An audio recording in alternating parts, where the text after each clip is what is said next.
Welcome back to Why Walking Matters, the Science Explained. I'm Tatiana, your host. Most episodes of this podcast focus on research, behavior, and the science behind walking. But sometimes the most powerful explanation for why walking matters is a story. Today's episode is different. It's about growing up, about uncertainty, about movement changing more than just your body. And it's about the Appalachian Trail, a place that has transformed people for generations. Today, I'm reading Coming of Age on the Appalachian Trail from Backpacker Magazine. It's thoughtful, reflective, and captures something I think many walkers understand deeply. Sometimes walking isn't about fitness. Sometimes it's about becoming someone new. I hope you find it as interesting as I did. Trail Stories from Backpacker.com. Coming of Age on the Appalachian Trail. From this trip, I thought self-reliance might grow. If it did, exploring would not be far behind. Parents through hiking with their kids isn't just a social media age phenomenon. In this 1981 narrative from the Backpacker Archives, Jeffrey Cogswell relates the story of a family hike up the Appalachian Trail with his and his wife's 6-year-old son Michael in tow. It's a fascinating, occasionally harrowing look into life on the AT 40 years ago and raises questions about the benefits and the hardships of a childhood on the trail.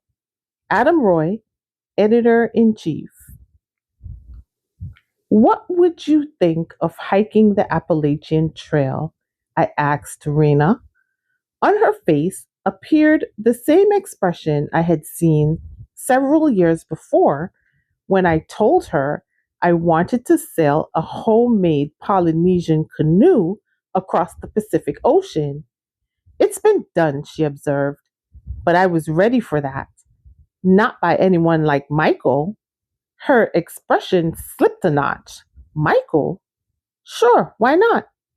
Well, he's terrified of elevators and insects and anything that bonks in the night. He's thin and timid, and he's 6 years old. Good start? I had thought about all those things, and they were, in large part, why I wanted to make the trip. We'll just ask him, okay? Her smile returned. Sure. She knew he would say no. I smiled too on the inside. I'd already asked him.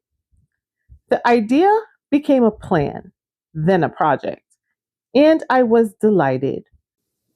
Through hiking the Appalachian Trail had been done, as Rena said, by lots of people, but not many families had through hiked the 2,100 miles together, and no 6-year-old had ever done it. If Michael completed the 6-month journey, he would walk into the record books. That was an appealing prospect. But there was something else involved. Michael was intelligent, normal, and loving, but he was timid and failed to explore many of life's new offerings. From this trip, I thought self-reliance might grow. If it did, exploring would not be far behind.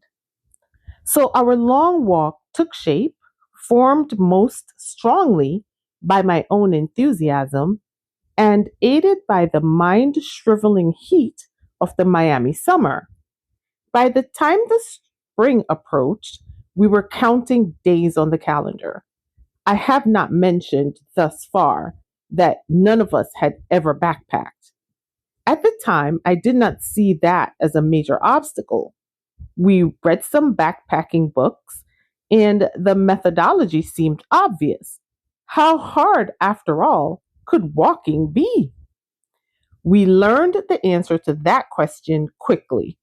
On Springer Mountain, the first 10 miles of the Appalachian Trail, we discovered a major design failure in our backpacks. They had to be carried. Mine weighed 60 pounds. Raina's was 35, and Michael's was 8. They were more than enough. City soft, strangers to pain, we trudged along in our private miseries, learning the first commandment of backpacking: carry nothing extra. That climb took us 10 hours. In the evening, as we ate, I said, 20 miles a day might be a bit much. Nicely casual, a kind of just to see what your thoughts are remark. Raina groaned. Michael was too tired to move his lips. Maybe 4 a day, she said. 4 has a nice short sound. We can do it that way, though. Why not? Snow later on in New England. It'll close the trails. We have to get there first. They nodded and kept on eating, but I did not feel as though they really heard my words. I was too tired to press the issue. And that night, too sore to sleep, I was afflicted with a hard case of the woods worries. On the trail at night, especially deep into night, woods worries harry your mind when it has none of the clamor and foolishness of the city to distract it. You focus clearly on matters of real import. In other words, and that can keep anyone awake. What, for instance, were we going to do if we could not hike our daily quota?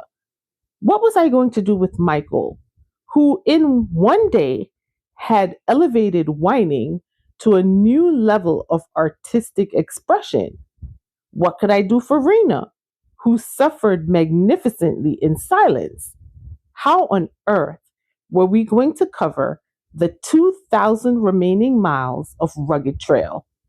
As I lay there, I was not sure we could, but I finally fell asleep with that comforting reassurance that things always get better. The next weeks proved how inestimably wrong human intuition can be. Things did not get one bit better. They deteriorated rather rapidly. Our physical condition hobbled us. We became walking wrecks with cherry red blisters all over our feet and knotted muscles and fatigue fogged brains. We had emptied our packs of clutter, but only the trail could tear clinging fat from our bodies. And it did, day after painful day, with relentless efficiency. In 30 days, it stripped 20 pounds from me, and the count went on. Fat was not the only thing stripped away. Illusions began to slew off at an alarming rate as well. We had expected the Appalachian Trail to be an idyllic path through golden glades and flower sprinkled meadows and past emerald waterfalls. We were prepared for wilderness, pristine and silent. It was not. As we traveled, it became apparent that we were part of a vast parade heading north. The trail overflowed with bobbing packs of all colors, and these were serious folks, driving hard for Maine, walkers of the 20 miles a day or die school. They flowed past us constantly, making us feel not only crowded, but slow. Of the first 60 days on the trail, we spent only 2 out of sight and hearing of other hikers. And wilderness. Our unhappy discovery was that the Appalachian Trail was just not wilderness anymore. This will seem heresy to those who have never explored our populous East on foot.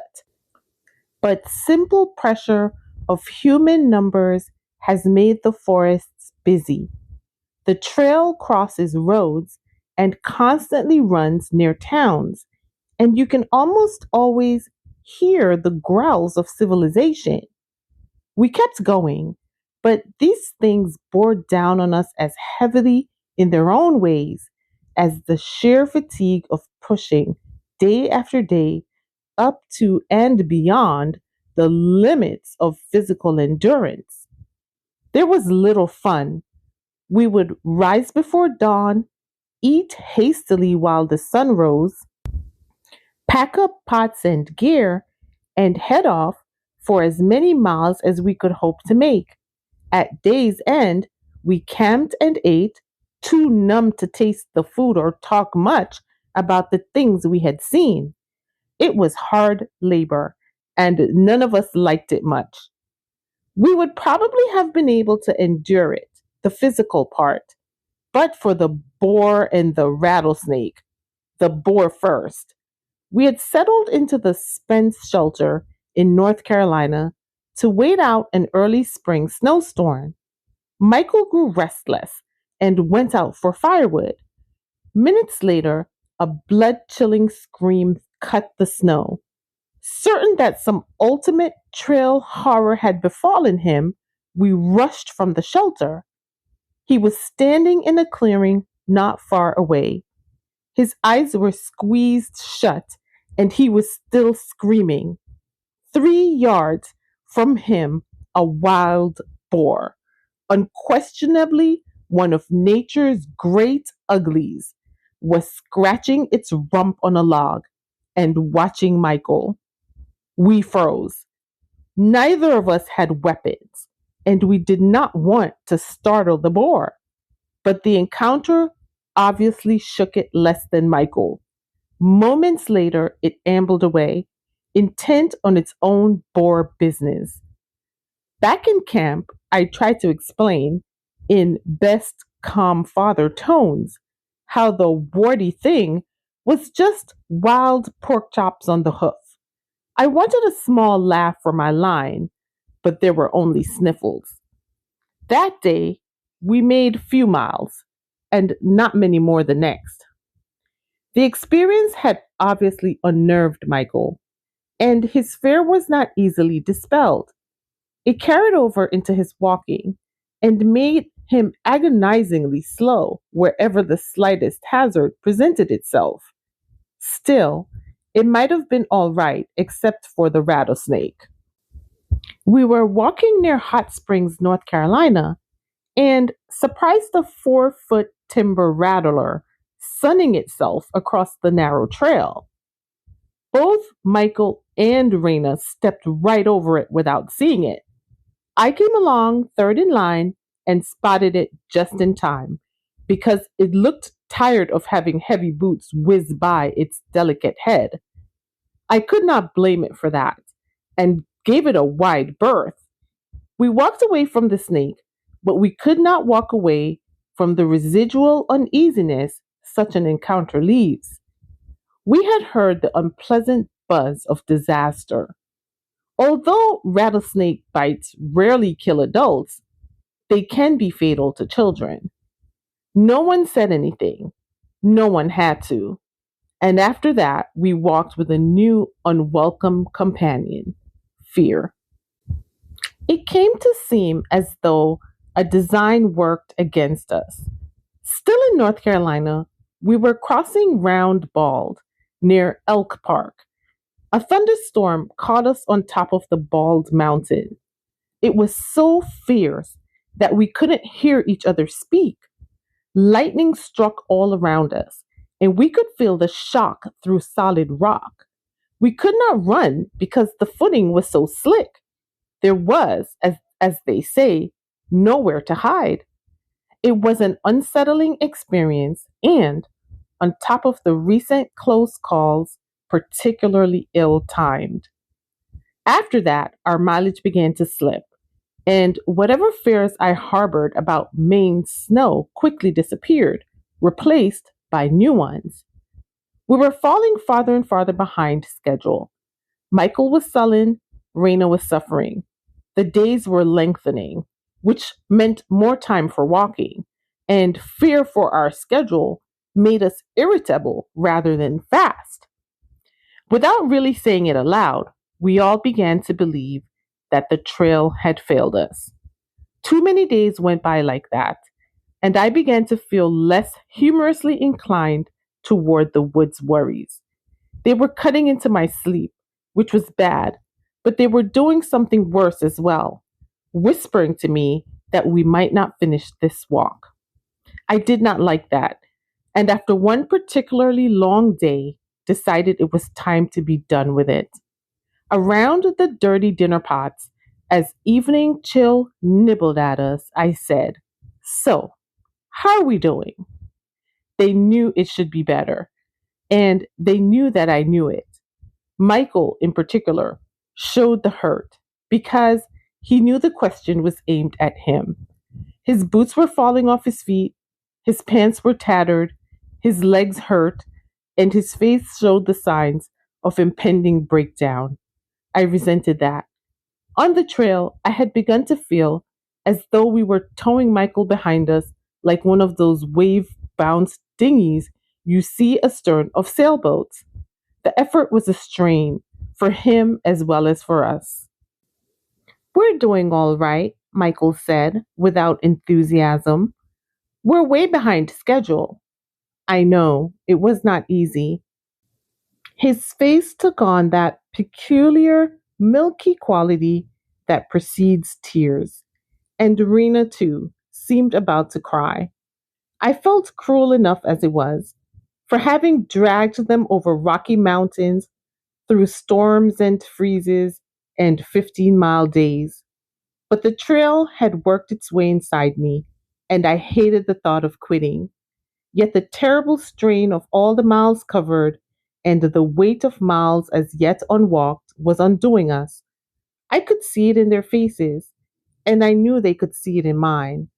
The trail had sucked our energy, whipped our spirits. We were bottomed out. "I don't see how we can make it this way," I said. "Maine will be buried long before we get there. The trails will be closed off." "What about money?" Raina asked. I had been thinking about that too. Our reserve cash was nearly gone, and we were not yet halfway. An infinite variety of petty expenses had cost more than we imagined. Another obstacle. "I don't know," I said. They stared at me.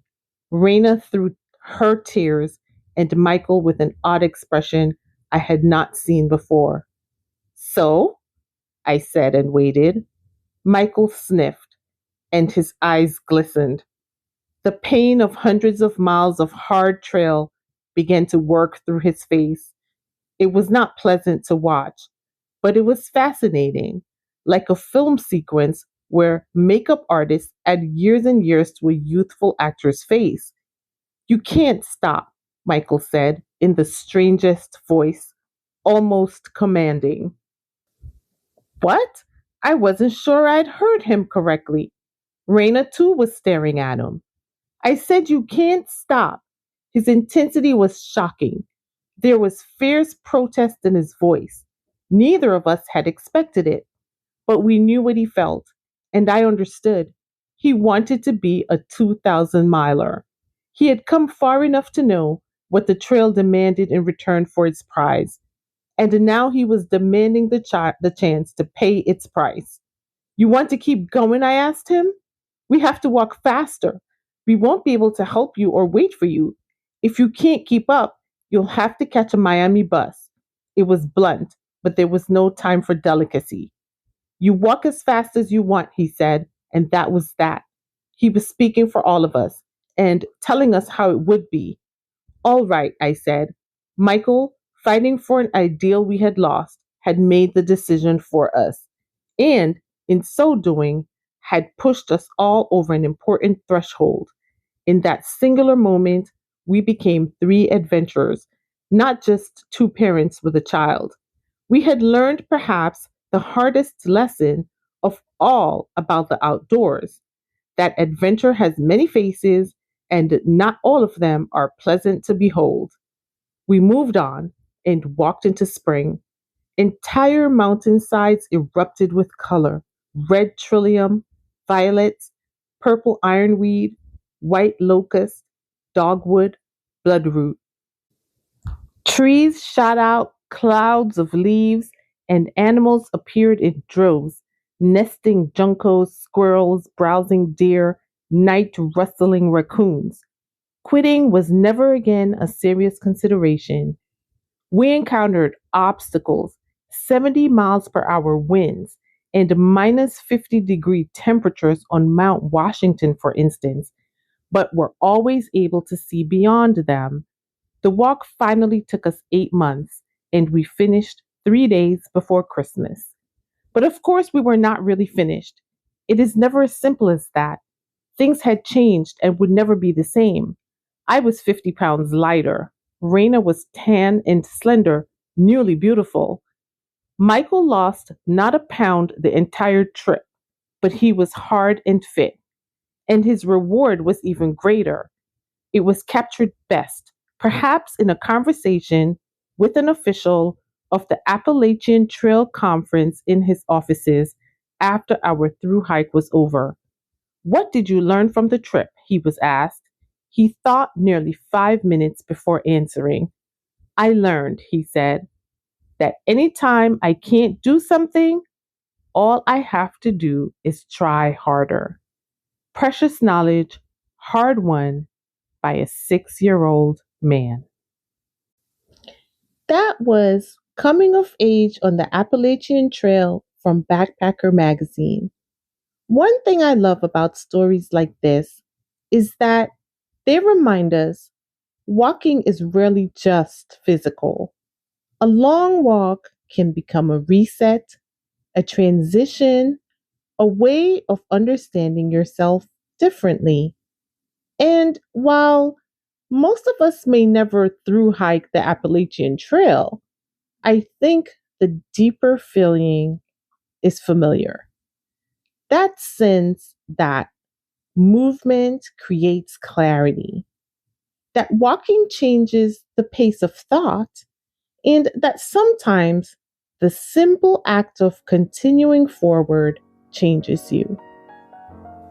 Now, I know some people might find it controversial to hear a story about a 6-year-old on the Appalachian Trail for 8 months, but even that angle to the story makes it interesting conversation. If this episode resonated with you, be kind. Share it with someone who loves walking, hiking, or trail stories. And if you enjoy the podcast, you can follow Why Walking Matters, The Science Explained on your favorite podcast platform. Or you can connect to Why Walking Matters, The Science Explained at whywalkingmatters.com. Until next time, keep walking, listeners.